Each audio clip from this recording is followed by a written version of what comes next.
কোনো চক্রান্তের কাছে মাথা নত করবে না বিএনপি, দল নিয়ে ষড়যন্ত্র হচ্ছে জানিয়ে এই মন্তব্য করেছেন বিএনপির মহাসচিব মির্জা ফখরুল ইসলাম আলমগীর। শনিবার বিকেলে ঠাকুরগাঁও পাবলিক ক্লাব মাঠে ছাত্রদলের সমাবেশে ভার্চুয়ালি যুক্ত হয়ে তিনি এই মন্তব্য করেন। আরও বলেন, গায়ের জোরে ক্ষমতায় টিকে থাকতে চাওয়াই কাল হয়েছে আওয়ামী লীগের জন্য। অর্থনীতি সহ সবকিছু ধ্বংস করে শেষ পর্যন্ত পালাতে হয়েছে তাদের। এখন দেশ গঠনের জন্য জাতীয় ঐক্য জরুরি। মির্জা ফখরুল বলেন, বৈষম্য দূর করে জনগণের সরকার প্রতিষ্ঠাই বিএনপির উদ্দেশ্য।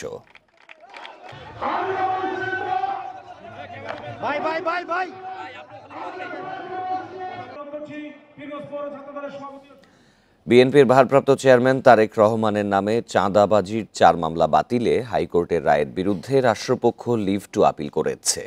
আজ এই আবেদনের শুনানি হওয়ার কথা রয়েছে। সুপ্রিম কোর্টের ওয়েবসাইটের তথ্য অনুসারে জ্যেষ্ঠ বিচারপতি মোহাম্মদ আশফাকুল ইসলামের নেতৃত্বাধীন আপিল বিভাগের 4 সদস্যের বেঞ্চে কার্যতালিকা 3 নম্বরে আছে রাষ্ট্রপক্ষের 4টি আবেদন। চাঁদাবাজির অভিযোগে তারেক রহমানের বিরুদ্ধে রাজধানীর আলাদা 2টি থানায় এসব মামলা হয়েছিল। গেল 23 অক্টোবর এসব মামলার কার্যক্রম বাতিলে রায় দেয় হাইকোর্ট।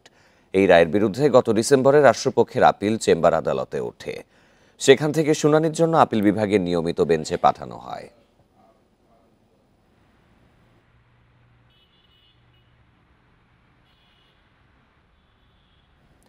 অন্তর্বর্তী সরকারের সমালোচনার কারণে হামলার শিকার হয়েছেন গণ অধিকার পরিষদের নেতা ফারুক হাসান। বিপ্লবী পরিষদ নামের একটি সংগঠনের সমাবেশে আমন্ত্রিত অতিথি ছিলেন তিনি। তার বক্তব্যের পরই হামলা চালায় আয়োজকদের একটি পক্ষ। সরকারের সমালোচনা সহ্য করা হবে না বলেও হুমকি দেয় তারা। জড়িতদের দ্রুত গ্রেপ্তারের দাবি জানিয়েছে গণ অধিকার পরিষদ। বিপ্লবী সরকার চেয়েছিলাম, আমরা অন্তর্বর্তীকালীন সরকার চাই নাই, কিন্তু পরিকল্পিতভাবে সেই বিপ্লবী সরকার গঠন করতে দেওয়া হয় নাই। অন্তর্বর্তীকালীন সরকার, এই সরকার না অন্তর্বর্তীকালীন, না বিপ্লবী, না অমুক না তমুক, কিছুই জানি না, একটা জোগা খিচুড়ি সরকার বানিয়ে ফেলেছে। শনিবার দুপুরে কেন্দ্রীয় শহীদ মিনারে বিপ্লবী পরিষদের নাগরিক সমাবেশে এই বক্তব্যের জেরে হামলার শিকার হন গণ অধিকার পরিষদের সিনিয়র সহ সভাপতি ফারুক হাসান। সরকারের সমালোচনায় ক্ষুব্ধ হয় সমাবেশের আয়োজকদের একটি পক্ষ। চেয়ার ছোড়াছড়ির এক পর্যায়ে ফারুক হাসানের উপর চালানো হয় হামলা। পরে আহত অবস্থায় তাকে হাসপাতালে নেওয়া হয়। এ ঘটনায় শাহবাগ থানায় অভিযোগ দিয়েছে গণ অধিকার পরিষদ। পুলিশ জানিয়েছে তদন্তের পর নেওয়া হবে আইনি ব্যবস্থা। মারামারি হয়েছে, কি হয়েছে আমি যাওয়ার পর এখানে কোনো মারামারি নাই। নাগরিক সমাজের ব্যানারে একটা অনুষ্ঠান হচ্ছে শহীদ মিনারে, সেই শহীদ মিনারে হয়তো বক্তব্য দেওয়াকে কেন্দ্র করে হয়তো এই ধরনের চেয়ার ছুড়াছুরির মতো একটা ঘটনা দিবেন। কারা কারা এই হামলার সাথে জড়িত, আমরা তাদের যদি এটাতে সম্পৃক্ততা পাই অবশ্যই আইনগত ব্যবস্থা। আপনি কি এখন নিজে মিডিয়াতে ইতিমধ্যে দেখেছেন যে কিভাবে তার উপর হামলা চালানো হয়েছে, আমরা তাকে ভিডিও দেখিয়েছি। এরপরেও তিনি বলছেন যে চেয়ার ছোড়াছড়ি, এই ধরনের বক্তব্য গ্রহণযোগ্য না। আমরা ডিবিসিবির সাথে কথা বলেছি, ডিএমপি কমিশনারের সাথে আমরা কথা বলবো। আমরা দেখতে চাই গণঅভ্যুত্থানে যারা ভূমিকা রেখেছে তাদের সাথে পুলিশ কি ধরনের আচরণ করে। ছাত্র জনতার অভ্যুত্থানের পর আত্মপ্রকাশ করে বিপ্লবী পরিষদ। Nahid Kamal, independent news, Dhaka. জুলাই গণঅভ্যুত্থানের ঘোষণাপত্র প্রকাশে দেরি হলে কঠোর কর্মসূচির হুঁশিয়ারি দিয়েছে বৈষম্য বিরোধী ছাত্র আন্দোলন ও জাতীয় নাগরিক কমিটি। এ নিয়ে 6 থেকে 11 জানুয়ারি সারা দেশে গণসংযোগের ঘোষণা দিয়েছেন নেতারা। বিপ্লবের ঘোষণাপত্র নিয়ে জনগণের আকাঙ্ক্ষা জানতেই এই কর্মসূচি। শনিবার দুপুরে রাজধানীর বাংলা মোটরের সংবাদ সম্মেলনে তারা এসব কথা বলেন।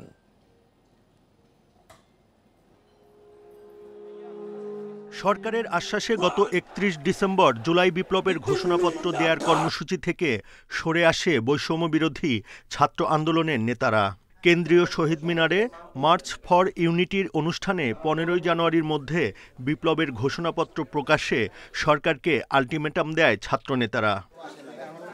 এমন পরিস্থিতিতে জানুয়ারির 4 দিন পার হলেও ঘোষণাপত্র ইস্যুতে সরকারের কার্যকর উদ্যোগ নেই বলে অভিযোগ ছাত্রনেতাদের। সরকারকে ডেডলাইন দেওয়ার পরও আজকে 4 তারিখ হয়ে গিয়েছে জানুয়ারির, আমরা দৃশ্যত কোনো বর্তমান সরকার থেকে কোনো উদ্যোগ দেখতে পাইনি। আমরা সেই জায়গা থেকে সরকারকে আহ্বান জানাবো, আজকে বা কালকে অতি দ্রুত সময়ের মধ্যেই সরকার জনগণের সামনে কার্যত একটি দৃশ্যমান উদ্যোগ গ্রহণ করুক। বিপ্লবের ঘোষণাপত্র ইস্যুতে আগামী 6 থেকে 11 জানুয়ারি দেশব্যাপী গণসংযোগ সহ বিভিন্ন কর্মসূচির ঘোষণা দেন সমন্বয়ক হাসনাত আব্দুল্লাহ। আমরা প্রত্যেকটা মানুষের কাছে ছুটে যেতে চাই।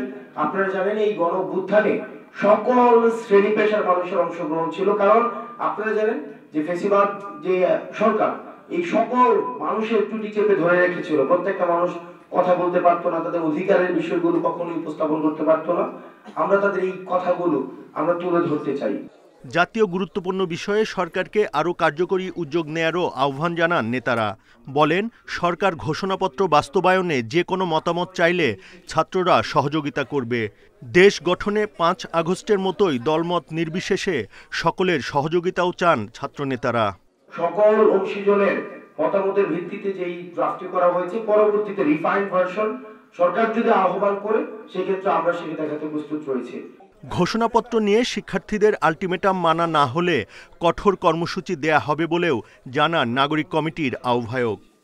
এই কর্মসূচিতে বুদ্ধদেব কুণ্ডু, ইন্ডিপেন্ডেন্ট নিউজ, ঢাকা। অন্তর্বর্তী সরকার তড়িঘড়ি করে সংস্কার করতে গেলে সংবিধান পঙ্গু হয়ে যাবে বলে মন্তব্য করেছেন বিএনপি সিনিয়র যুগ্ম মহাসচিব রুহুল কবির রিজভী। শনিবার রাতে সদরঘাটে শীতার্তদের মাঝে শ্রমিক দলের কম্বল বিতরণ অনুষ্ঠানে এই মন্তব্য করেন তিনি। রিজভী বলেন, সংবিধানের 70 অনুচ্ছেদের সংস্কার চায় বিএনপি, তবে তা রাতারাতি করলে চলবে না। নির্বাচনের পরে বিষয় সিদ্ধান্তে আসতে হবে উল্লেখ করে তিনি বলেন, কেনাবেচা সংস্কৃতি শুরু হলে আবারও গণতন্ত্রের বিপর্যয় ঘটবে। তিনি আরও বলেন, স্বাধীনতার পর বাংলাদেশে গণতন্ত্র ধারাবাহিকভাবে এগিয়ে যেতে পারেনি, বারবার হোঁচট খেয়েছে। দেশ গঠনে দলমত নির্বিশেষে সবাইকে একতাবদ্ধ হয়ে সামনে এগিয়ে যাওয়ার আহ্বান জানান রুহুল কবির রিজভী। শেখ হাসিনার মতো আর কেউ যেন সাংবিধানিক ধারাবাহিকতা ক্ষুণ্ণ করতে না পারে সেই ব্যবস্থা নিতে সরকারকে পরামর্শও দেন তিনি। সংবিধানের যে অনুচ্ছেদ 70-এর কথা বলা হচ্ছে, এই 70 অনুচ্ছেদ আজকে আপনারা কিভাবে সংস্কার করে কি করবেন সেটা আপনাদের বিষয়, কিন্তু জনগণের পক্ষ থেকে এইটা বলবো যে তড়িঘড়ি করে কিছু করতে গেলে, আমি আগেও যেটা বলেছি, তাহলে সংবিধান কিন্তু আরো বেশি পঙ্গু হয়ে যাবে। আগামী নির্বাচন অবাধ ও সুষ্ঠু হবে বলে ব্রিটিশ এমপি রূপা হককে আশ্বস্ত করেছেন অন্তর্বর্তী সরকারের প্রধান উপদেষ্টা অধ্যাপক মুহাম্মদ ইউনুস। শনিবার বিকেলে রাষ্ট্রীয় অতিথি ভবন যমুনায় প্রধান উপদেষ্টার সঙ্গে সাক্ষাৎ করেন ব্রিটিশ এমপি। এ সময় প্রধান উপদেষ্টা উল্লেখ করেন, গত 3টি নির্বাচনে মানুষ ভোট দিতে পারেনি। সাজানো সংসদ ও ভুয়া স্পিকার ছিল। বিগত সময়ে কণ্ঠরোধ করা হলেও এখন দেশের মানুষ কথা বলার স্বাধীনতা পেয়েছে। রূপা হক আগামী নির্বাচনের রোডম্যাপ ও সংস্কার উদ্যোগ এবং রাজনৈতিক দলগুলোর অংশগ্রহণের প্রক্রিয়া সম্পর্কে খোঁজ খবর নেন। প্রধান উপদেষ্টা জানান, আগামী ডিসেম্বরে কিংবা 2026 সালের মাঝামাঝিতে জাতীয় নির্বাচন হতে পারে। তবে নির্বাচনের তারিখ নির্ভর করবে জনগণ কতটা সংস্কার চায় তার উপর। এ সময় রূপা হক আগাম নির্বাচন পর্যবেক্ষণে বাংলাদেশে আসার ইচ্ছা প্রকাশ করেন।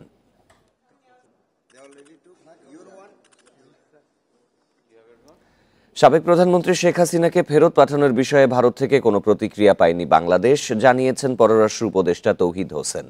শনিবার বিকেলে পূর্বাচলে বেলাবো সমিতির অনুষ্ঠানে অংশগ্রহণ শেষে সাংবাদিকদের প্রশ্নের জবাবে একথা জানান। এর আগে শুক্রবার ভারতের পররাষ্ট্র মন্ত্রণালয়ের মুখপাত্র রণধীর জয়সওয়াল সাপ্তাহিক ব্রিফিংয়ে জানান, শেখ হাসিনার প্রত্যর্পণ নিয়ে ভারত এখনও কোনো মন্তব্য করতে প্রস্তুত নয়। এক সপ্তাহ আগে ভারত যেমন এই প্রশ্নে নিরুত্তর ছিল, এখনও তেমনই। গত 23শে ডিসেম্বর মানবতা বিরোধী অপরাধের অভিযোগে সাবেক প্রধানমন্ত্রী শেখ হাসিনাকে ফেরত পাঠাতে ভারতের কাছে চিঠি পাঠায় বাংলাদেশ।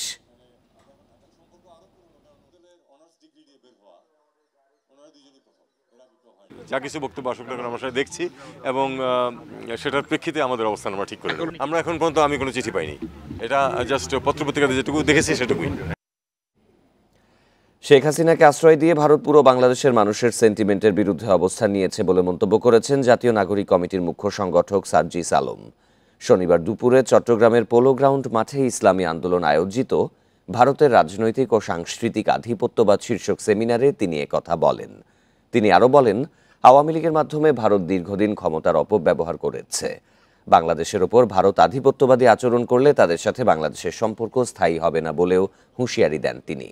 ভারতের আধিপত্যবাদ ভাঙার আহ্বান জানান তিনি। এ সময় শেখ হাসিনাকে আশ্রয় দিয়ে ভারত ভুল করেছে বলেও মন্তব্য করেন সার্জিস আলম। শেখ হাসিনাকে দেশে পাঠিয়ে বিচার মঞ্চে ফিরিয়ে দিতে তিনি আহ্বান জানান।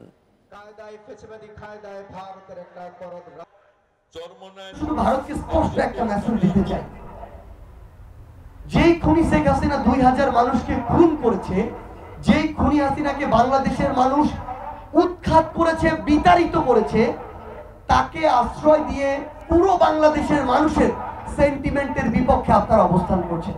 বাংলাদেশের ওই বিচারের মঞ্চ, সেখানে তাকে পাঠানোর জন্য আপনারা ব্যবস্থা করবেন। শেখ হাসিনা সরকার ও তার আত্মীয় স্বজন মিলে দেশের অর্থনীতিকে ধ্বংস করেছে বলে মন্তব্য করেছেন বাংলাদেশ জামায়াতের আমির ডাক্তার শফিকুর রহমান। শনিবার সকালে কুষ্টিয়া সরকারি কলেজ মাঠে জামায়াতের কর্মী সম্মেলনে প্রধান অতিথির বক্তব্যে তিনি কথা বলেন। এ সময় তিনি বলেন, ব্যাংকের টাকা লোপাট সহ শিক্ষা ব্যবস্থাকে ধ্বংস করেছে শেখ হাসিনা সরকার। বিভিন্ন প্রকল্প থেকে নিজ দলের ঠিকাদার নিয়োগ করে দেশকে পঙ্গু করেছে। তিনি আরও বলেন, ইসলামী ব্যাংক ধ্বংস সহ এস আলমকে নিয়ে হাসিনা পরিবার টাকা লোপাট করেছে। এ সময় মানবিক দেশ গড়তে সবাইকে ঐক্যবদ্ধভাবে কাজ করার আহ্বান জানান তিনি। এছাড়া দুর্নীতির দায়ে শেখ হাসিনার বোনের মেয়ের বিরুদ্ধে লন্ডনে দুর্নীতি দমন কমিশন জিজ্ঞাসাবাদ করছে বলেও জানান জামায়াতের আমির।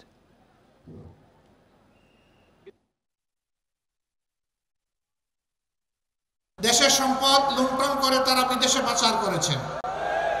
শুধু তাদের এই গত 15.5 বছরের আমলে যার হিসাব বের হয়ে আসছে 26 লক্ষ কোটি টাকা, যা বাংলাদেশের বার্ষিক বাজেটের প্রায় 5 গুণ। দেশের সম্পদ শুধু বিদেশে যা পাচার করেছে। সরকার কিছুই গুছিয়ে আনতে পারছে না, এজন্য দেশে অস্থিতিশীল পরিস্থিতি তৈরি হচ্ছে বলে মন্তব্য করেছেন বিপ্লবী ওয়ার্কার্স পার্টির নেতারা।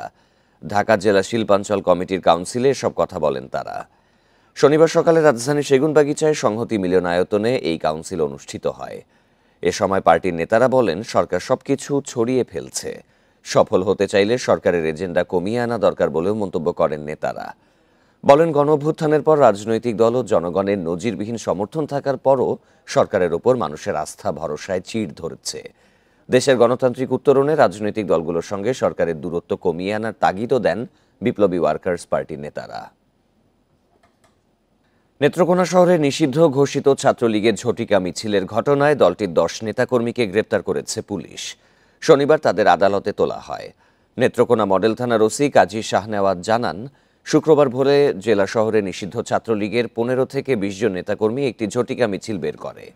মিছিলটি তেরিবাজার থেকে শুরু করে শহীদ মিনারের দিকে যাচ্ছিল। খবর পেয়ে মডেল থানা পুলিশের টহল দল ঘটনাস্থলে গেলে তারা ছত্রভঙ্গ হয়ে দৌড়ে পালিয়ে যায়। পরে ভিডিও ফুটেজ দেখেও স্থানীয়ভাবে তথ্য সংগ্রহ করে অভিযান চালিয়ে তাদেরকে আটক করা হয়।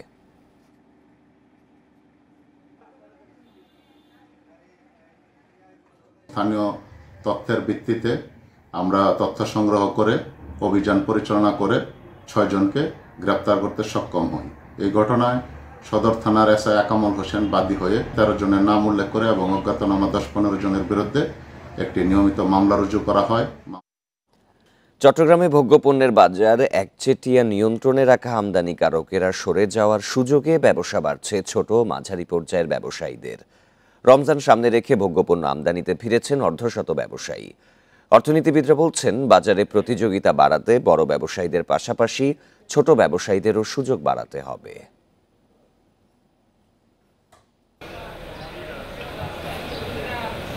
অনেক বছর ধরে ভোগ্যপণ্যের পাইকারি বাজার খাতুনগঞ্জে চিনি, সয়াবিন সহ কয়েকটি পণ্যের বাজারের নিয়ন্ত্রণ ছিল এস আলম গ্রুপের হাতে। একইভাবে রমজানের প্রয়োজনীয় পণ্য, ছোলা, ডাল সহ আরও কিছু পণ্যের বাজার নিয়ন্ত্রণ করতেন বড় ব্যবসায়ীরা।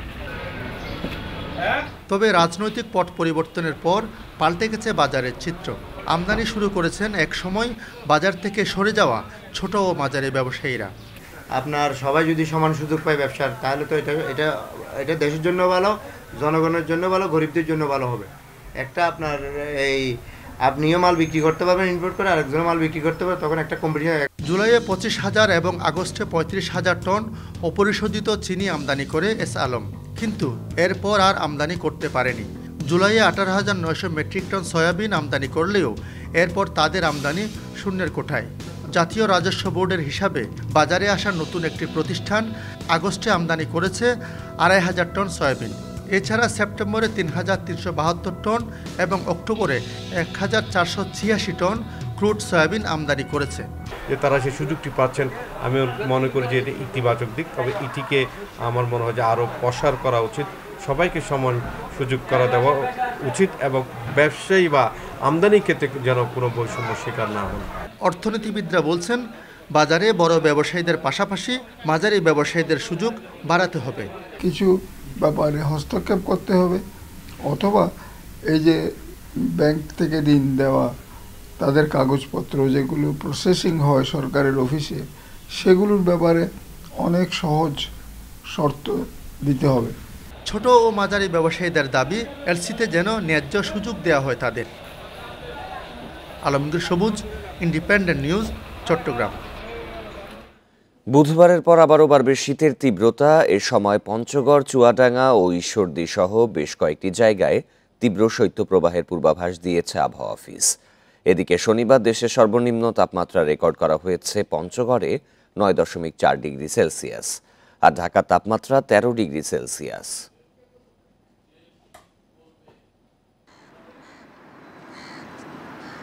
ঘন কুয়াশার কারণে দুদিন দেখা মেলেনি সূর্যের। বেশ কয়েকটি জেলার উপর দিয়ে বয়ে গেছে শৈত্যপ্রবাহ। শীতে কাবু হয়ে পড়ে মানুষ। তবে শনিবার সকালে ফেরে স্বস্তি, দেখা মিলেছে সূর্যের। এতে কিছুটা কমেছে শীতের তীব্রতা। আবহাওয়া অফিস বলছে 8 জানুয়ারি পর্যন্ত শীত কম অনুভূত হবে। এ সময় বিস্তৃতভাবে শৈত্যপ্রবাহের আশঙ্কা নেই। দিনের তাপমাত্রা 1 থেকে 2 ডিগ্রি সেলসিয়াস বৃদ্ধি পাবে, রাতের তাপমাত্রা সামান্য বৃদ্ধি পাবে। পঞ্চগড় জেলা ছাড়া অন্য কোথাও এখন মৃদু ধরনের শৈত্যপ্রবাহ নেই এবং এটি 2-1 দিন অব্যাহত থাকবে। এই যে শীতের অনুভূতির যে তীব্রতা, সেটা কমে যাবে। তবে 8 জানুয়ারির পর থেকে আবারও বাড়বে শীতের তীব্রতা। এ সময় পঞ্চগড়, চুয়াডাঙ্গা ও ঈশ্বরদী সহ বেশ কয়েকটি জায়গায় তীব্র শৈত্যপ্রবাহের পূর্বাভাস দিয়েছে আবহাওয়া অফিস। 8 তারিখের পর নতুনভাবে আবার মৃদু ধরনের শৈত্যপ্রবাহ দিয়ে শুরু হবে, যেখানে তাপমাত্রা 8 থেকে 10 ডিগ্রি সেলসিয়াসের মধ্যে ওঠানামা করবে এবং এরপরে এই স্পেলেও কোথাও কোথাও তাপমাত্রা 6 থেকে 8 ডিগ্রি সেলসিয়াসের মধ্যেও নেমে আসতে পারে। এদিকে 7 এবং 8 জানুয়ারি সিলেট ও ময়মনসিংহ বিভাগে গুড়ি গুড়ি বৃষ্টি হতে পারে বলেও জানিয়েছে আবহাওয়া office. Adilur Rahman, independent news, Dhaka. শীত পরিস্থিতির আরো খবর জানাতে এবার দিনাজপুর ও নওগাঁ থেকে যোগ দেবেন সহকর্মীরা। শুরুতেই যাব দিনাজপুরে, সেখানে রয়েছেন সহকর্মী ASM আলমগীর।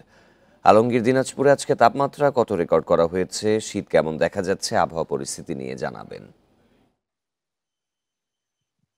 দিনাজপুরে আসলে আজকে তাপমাত্রা এখনো পর্যন্ত আবহাওয়া অফিস থেকে জানানো হয়নি। গতকালকে তাপমাত্রা জানানো হয়েছিল 12 ডিগ্রি সেলসিয়াস, কিন্তু আজকে এখনো পর্যন্ত তাপমাত্রা কত জানানো হয়নি। তবে আজকে গতকালকের মতো কিন্তু আসলে আজকে কিন্তু সকাল সকাল সূর্যের দেখা মিলেছে। আপনি জানেন যে দিনাজপুরে এই বছরের প্রথম দিনে সর্বনিম্ন তাপমাত্রা রেকর্ড করা হয়েছিল এবং গতকালকের আগের কয়েকদিন কিন্তু এখানে শৈত্যপ্রবাহ, তীব্র শৈত্যপ্রবাহ ছিল। কিন্তু আসলে গতকালকে কিন্তু সূর্যের দেখা মিলেছিল। আজকেও কিন্তু আসলে দিনাজপুরে কিন্তু সকাল সকালে কিন্তু সূর্যের দেখা মিলেছে এবং কোনো এখনো পর্যন্ত কিন্তু তেমন কুয়াশা বা শীতের যে তীব্রতা সেটা কিন্তু নেই। বোঝা যাচ্ছে যে আজকেও কিন্তু আসলে এখানে শীত তেমন একটা থাকবে না, কারণ সকাল থেকেই যেহেতু সূর্যের দেখা পাওয়া যাচ্ছে, সেহেতু বলা যায় যে আজকের দিনটা আসলে শীত ছাড়াই কাটবে। তো আসলে দিনাজপুরে কিন্তু এবছর শীতের কিন্তু যে তীব্র ভাব, সেটি কিন্তু প্রথম থেকেই কিন্তু লক্ষ্য করা যায়নি। গত কয়েকদিন কিন্তু এখানে আপনার সূর্যের দেখা মেলেনি। তাছাড়া কিন্তু দিনাজপুরে কিন্তু প্রথম থেকেই কিন্তু আসলে অনেক সূর্যের দেখা মিলেছে এবং অনেক গরম অনুভূত হয়েছে। দিনাজপুরে কিন্তু এরকম বৈচিত্র্যময় একটি শীতের মধ্য দিয়ে যাচ্ছে বলা যায়। তো আসলে আবহাওয়া পূর্বাভাস থেকে যেটি বলা হচ্ছে যে এই ডিসেম্বরের মাঝামাঝি হয়তো দিনাজপুরে শীত জেঁকে বসতে পারে। তাছাড়া কিন্তু দিনাজপুরের এমনিতেই কিন্তু শীতের পরিস্থিতি এবার ভালোই যাচ্ছে বলা যায়। অন্যান্য সময় যে দিনাজপুরে আসলে সারা বছর যেরকম শৈত্যপ্রবাহ, তীব্র শীত, তীব্র কুয়াশা যেরকম ছিল, এবছর কিন্তু আসলে দিনাজপুরে সে ধরনের শীতের অনুভূতি কিন্তু তেমন একটি নেই। যার কারণে কিন্তু আসলে দিনাজপুরে এরকম কিন্তু একটি অবস্থার মধ্যে যাচ্ছে। এই ছিল দিনাজপুরের সর্বশেষ কিন্তু শীতের অবস্থা। সাথেই থাকবেন। এবারে নওগাঁর পরিস্থিতি জানাতে যোগ দিচ্ছেন সহকর্মী সাদিকুল ইসলাম। সাদিকুল, নওগাঁতে শীতের কি প্রভাব জনজীবনে পড়েছে?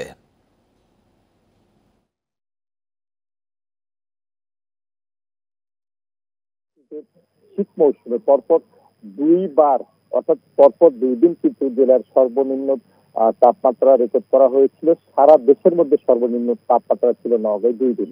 এছাড়া আমি যদি আপনাকে বলি, গত 5 দিন ধরে কিন্তু এখানে আপনার তীব্র শীত অনুভূত হচ্ছিল। গতকাল সূর্য ওঠার পর আপনার শীতের তীব্রতা আপনার কিন্তু কমে এসেছে এবং আজকেও কিন্তু শীতের তীব্রতা তুলনামূলকভাবে অনেক কম। আমি যদি গতকালের তাপমাত্রার কথা বলি, গতকাল ছিল জেলায় সর্বনিম্ন তাপমাত্রা 12 ডিগ্রি সেলসিয়াস, আর আজকের তাপমাত্রা রেকর্ড করা হয়েছে নওগাঁর বদলগাছি আবহাওয়া অফিসে 13.3 ডিগ্রি সেলসিয়াস। আর আমি আপনাকে যদি এখানকার পরিস্থিতির কথা জানাই, যে আপনি জানেন যে এখানকার যারা খেতে খাওয়া আপনার ছিন্নমূল জনগোষ্ঠীর মানুষ, দরিদ্র মানুষ যারা ভোরবেলা ঘর থেকে বের হন, তাদের থেকে এই শীতে প্রচন্ড শীত কষ্ট পোহাতে হচ্ছিল। তারা যেটি বলেছেন যে প্রতি বছর তারা কিন্তু এই শীতের মধ্যে কিন্তু ধরেন সরকারিভাবে এবং বেসরকারি পর্যায়ে বিভিন্ন রাজনৈতিক দল, সামাজিক সংস্থা, বিভিন্ন স্বেচ্ছাসেবী সংগঠন থেকে কিন্তু তারা শীতবস্ত্র পাচ্ছিলেন, কিন্তু এবারে কিন্তু তুলনামূলকভাবে এই শীতবস্ত্রের বিতরণের সংখ্যা খুবই কম। আমি গতকাল যেটি জানতে পেরেছি, পরশু কিন্তু নওগাঁ জেলা প্রশাসক জেলার বিভিন্ন স্থানে কিন্তু 700 শীতবস্ত্র বিতরণ করেছেন। এর বাহিরে রাজনৈতিক দলগুলো এবং স্বেচ্ছাসেবী সংগঠনগুলো বিচ্ছিন্নভাবে কিছু শীতবস্ত্র বিতরণ করলেও সেটি কিন্তু চাহিদার তুলনায় খুবই কম।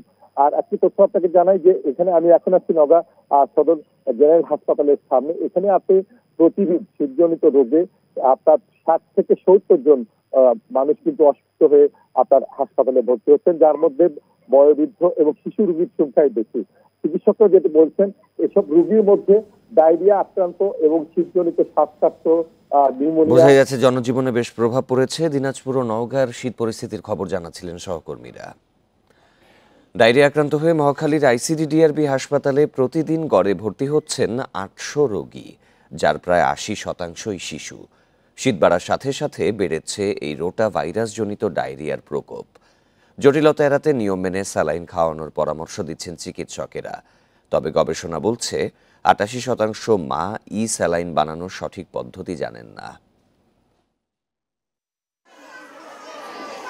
মহাখালীর আইসিডিডিআরবি হাসপাতালে 1 জানুয়ারি ভর্তি রোগীর সংখ্যা ছাড়ায় 850। গত 2 সপ্তাহ ধরেই হাসপাতালটিতে প্রতিদিন গড়ে 800-র বেশি রোগী ভর্তি হচ্ছে। তাদের প্রায় 80%-ই বয়স 5 বছরের কম। বাবুর তো মানে অনর্গল পানি পড়তেছিল, এখনো ওইটা আছে, কিন্তু আগে যে বাবু খাইতো যা খাইতো ওই রকমই পড়তো, কিন্তু এখন হাগার যে কালারটা ওইটা আসতে। প্রথম দুদিন তো অনেক খারাপ ছিল, আজকে সকালের পর থেকে অনেকটাই ভালো আর কি। তাই ডাক্তার বলছে আমাদের আজকে ছাইড়া দিব আর কি। ভর্তি অধিকাংশ শিশু রোটা ভাইরাসে আক্রান্ত। চিকিৎসকরা বলছেন শিশুদের জ্বর বমির পাশাপাশি দুর্বল হয়ে নেতিয়ে পড়া সহ কিছু উপসর্গ দেখা দিলেই হাসপাতালে নিতে হবে। 1 ঘন্টায় 3 বারের বেশি বমি করছে, তাকে কিছুই পেটে খাইয়ে রাখা যাচ্ছে না। বাচ্চা নেতিয়ে পড়েছে, তাকে মানে মুখে কিছু অফার করলে সে খাচ্ছে না, বাচ্চা বুকের দুধ খাওয়া বন্ধ করে দিয়েছে, অথবা বাচ্চা সারাক্ষণ ঘুম ঘুম ভাব, ঘাড় শক্ত করতে পারছে না। এই লক্ষণগুলো দেখলে হাসপাতালে আনতে হবে। আইসিডিডিআরবির গবেষণা বলছে 88% মায়েরই ওআরএস স্যালাইন বানানোর সঠিক ধারণা নেই। স্যালাইন তৈরিতে পানির পরিমাণ না জানা এবং অল্প সময়ে বেশি মাত্রায় স্যালাইন পান করানোয় শিশুদের ঝুঁকি বাড়ছে। প্রয়োজনের চেয়ে বেশি সোডিয়াম শরীরে প্রবেশ করলে খিঁচুনি, কিডনি বিকলও হতে পারে। কেউ খুব কম পানিতে স্যালাইন বানান, কেউ বা স্যালাইনের গুঁড়োটা আলাদা আলাদা করে পানির সাথে মিশিয়ে খাওয়ান। এরকম বিভিন্ন প্র্যাকটিস আমরা দেখতে পাই, যেটা কিনা খুবই মারাত্মক। এই কারণে এই স্যালাইন খাওয়ানোর তারতম্যের কারণে বাচ্চাদের মারাত্মক একটা কমপ্লিকেশন আমরা দেখে থাকি। আইসিডিডিআরবিতে ভর্তি শিশুদের মধ্যে রাজধানীর মিরপুর, মোহাম্মদপুর, কামরাঙ্গীরচর, আশুলিয়া সহ প্রায় 25টি এলাকা থেকে এসেছে সবচেয়ে বেশি রোগী। Buddhadeb Kundu, independent news, Dhaka. রাজধানীর বিজয় সরণিতে সড়ক দুর্ঘটনায় প্রাণ গেছে এক মোটরসাইকেল আরোহীর। শনিবার রাতে মেট্রো স্টেশনের নিচে দুর্ঘটনাটি ঘটে। স্বজনেরা জানান, মিরপুর থেকে ভাড়ায় চালিত মোটরসাইকেলে কারওয়ান বাজারে যাচ্ছিলেন এমদাদুল হক কাজল। বিজয় সরণি এলাকায় অন্য একটি মোটরসাইকেলের ধাক্কায় তিনি ছিটকে পড়ে গুরুতর আহত হন। পথচারীরা উদ্ধার করে হাসপাতালে নিলে চিকিৎসক তাকে মৃত ঘোষণা করেন। এই ঘটনায় আহত মোটরসাইকেল চালক পঙ্গু হাসপাতালে চিকিৎসাধীন। নিহত কাজলের বাড়ি পিরোজপুর জেলার স্বরূপকাঠি গ্রামে।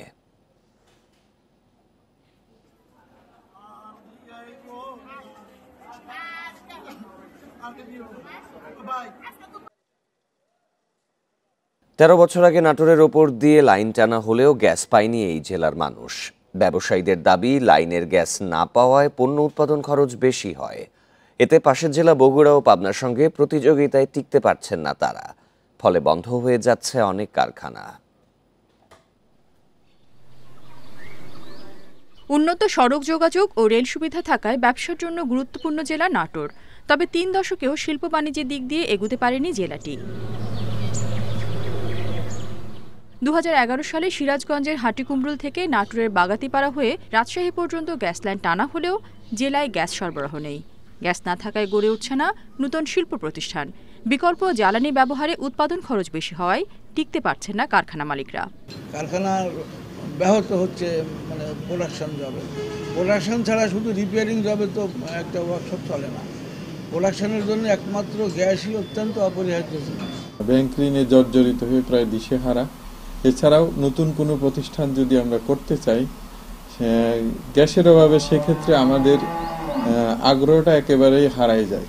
আমরা আশা করেছিলাম যে বনপাড়া থেকে সোজা আমাদের নাটোরের লাইনটা নিয়ে এসে নাটোর থেকে রাজশাহী নিয়ে যাওয়া হবে, কিন্তু সেটা না হওয়াতে আমাদের নাটোরে গ্যাস ভিত্তিক শিল্প গড়ে উঠছে না। গ্যাস না থাকায় ফার্নেস অয়েল ব্যবহারে খরচ বাড়ছে উল্লেখ করে ব্যবসায়ীরা জানান, বগুড়া ও পাবনার সাথে প্রতিযোগিতায় টিকতে পারছেন না তারা।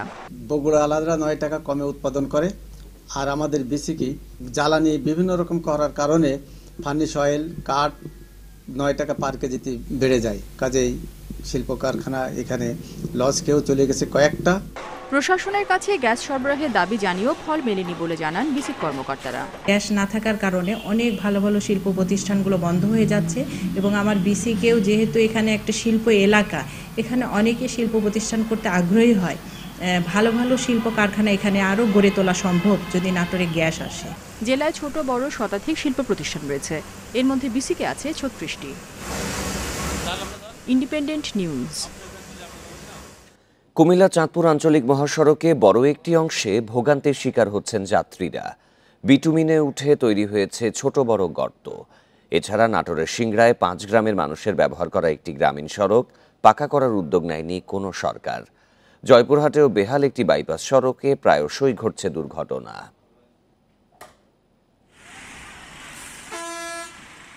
ছোট বড় গর্তের কারণে বেহাল চাঁদপুর কুমিল্লা আঞ্চলিক মহাসড়ক। হাজীগঞ্জ থেকে খাজুরিয়া অংশের 17 কিলোমিটারে প্রায় সব জায়গায় উঠে গেছে বিটুমিনের আস্তরণ, কোথাও আবার ঢালাইও নষ্ট হয়েছে। এতে চাঁদপুর থেকে লক্ষ্মীপুর, নোয়াখালী, চট্টগ্রাম ও ঢাকায় চলাচলে বিপাকে পড়েছেন যাত্রীরা। 10 থেকে 20 মিনিটের ভিতরে হাজীগঞ্জে বা তার গন্তব্যে পৌঁছবে, কিন্তু সেখানে 1 থেকে 1.5 ঘন্টা সময় লেগে যায়। এই সড়কে 1 ঘন্টায় যাত্রায় সময় লাগছে 3 ঘন্টা। এতে নষ্ট হচ্ছে গাড়ির যন্ত্রাংশ। সড়ক বিভাগ বলছে ঠিকাদার নিয়োগ না হওয়া পর্যন্ত মেরামত শুরু হবে না। ডান পাশটা খুব কম নষ্ট হচ্ছে, কিন্তু বাম পাশটাই বেশি নষ্ট হইতেছে।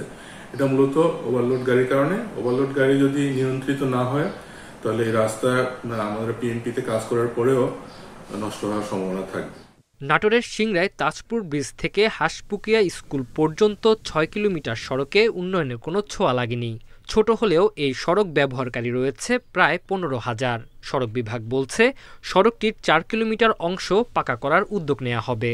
বা গ্রীষ্মকালে এসে এই মাটি রাস্তাটা একেবারে ধুলা বালিতে হয়ে যায়, ফলে দেখা যায় যে একটা ভ্যান পাইলেও সেই ভ্যানে হয়তো 2-3জন উঠলো, আরেকজন পিছন থেকে ঠেলতে হয়। বর্ষা মৌসুমে রাস্তায় অনেক কাদো হয়ে যায়, আমরা গাড়ি বা মোটরসাইকেল নিয়ে বের হতে পারি না। যে প্রকল্পই আসুক, প্রথমে আমরা তাজপুর ইউনিয়ন পরিষদ থেকে কোমরপুর, হিয়াদপুর, হরিপুর, হাঁসপুকুরিয়া এই কয়েকটা গ্রামকে কানেক্টিভিটি দেওয়ার জন্য এই রাস্তাটা সমাপ্ত করব। ভোগান্তির আরেক নাম জয়পুরহাট স্টেডিয়াম মোড় থেকে 5 বিবি সড়কের কাশিয়াবাড়ি পর্যন্ত বাইপাস সড়ক। প্রায় 1 কিলোমিটার সড়কে খানাখন্দের কারণে ঘটছে দুর্ঘটনা। Tanzil Hasnat, independent news. জেলার 15টি এলাকা নদীর চর থেকে দিনরাত অবৈধভাবে মাটি কাটা হচ্ছে। এতে ভাঙন দেখা দিয়েছে তীরবর্তী কয়েকটি গ্রামে। অবৈধ মাটি কাটা বন্ধে ব্যবস্থা নেওয়ার কথা জানিয়েছে প্রশাসন।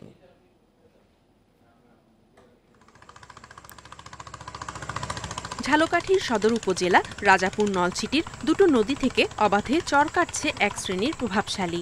এসব মাটি জেলার বিভিন্ন ইটভাটায় বিক্রি করা হচ্ছে। ঝালকাঠির দিয়াকুল, ভবানীপুর, মাটিভাঙা ও রাজাপুর সহ জেলার কমপক্ষে 15টি এলাকা থেকে প্রতিনিয়ত কাটা হচ্ছে মাটি।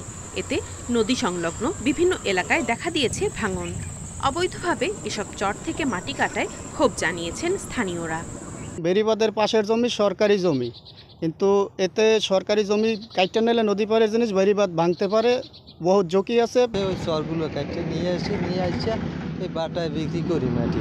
আমাদের ফিল্ডের সর্দার আছে, সর্দার এই জায়গায় মালিকের কাছে বিক্রি করে। যদি এরকমের মাটি কাটে সেগুলি বন্ধ দিয়ে না করে তাই ক্ষতিগ্রস্ত হবে। এইটা সরকারের কাছে আমাদের দাবি যে যাতে এটা বন্ধ করার প্রচেষ্টা সরকার চালাবে। মাটি কাটা বন্ধে উপজেলা প্রশাসনকে নির্দেশনা দেওয়া হয়েছে বলে জানিয়েছেন জেলা প্রশাসক। আমাদের জেলা প্রশাসন থেকে সকল উপজেলার ইউনোদেরকে এবং এসিডেন্টদেরকে নির্দেশনা দেওয়া আছে এই বিষয়ে প্রয়োজনীয় ব্যবস্থা গ্রহণ করার জন্য, এবং মাটি কাটা বন্ধ করার ক্ষেত্রে জেলা প্রশাসন সবসময় সতর্ক রয়েছে। মাটি কাটায় জড়িতদের আইনের আওতায় আনার দাবি জানিয়েছেন ভাঙন কবলিত এলাকাবাসী। Independent news. এই ছিল এখনকার সংবাদে। সব খবরের আরো বিস্তারিত জানতে চোখ রাখুন ফেসবুক, ইউটিউব এবং এক্সে। ধন্যবাদ সবাইকে।